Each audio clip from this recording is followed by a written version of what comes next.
நம்ம என்ன நினைக்கிறோம்னா எப்போவாது எங்கேயாவது தானே ஒரு துரித உணவை எடுத்துக்கொள்கிறோம், அது நம்மள என்ன செய்ய போகுது அப்படிங்கிற ஒரு மன எண்ணத்துல நம்ம ஓடிக்கொண்டே இருக்கிறோம். ஆனால் நமக்கு முன்னால் நிற்கக்கூடிய ஒவ்வொரு உணவுகளுக்கு பின்னாடி இருக்கக்கூடிய ஒவ்வொரு சிறு சிறு துளி துளி விஷயங்களை நாம கொஞ்சம் உற்று பார்த்தோமானால் எவ்வளவு ஒரு பெரிய இக்கட்டுக்குள் நாம் கொஞ்சம் கொஞ்சமாக சிக்கி கொண்டிருக்கிறோம் என்று தெரியும்.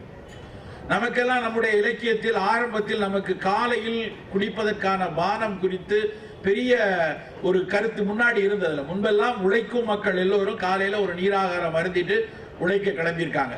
காலங்காலையில ஒண்ணு நீராகாரம் எடுத்திருக்காங்க.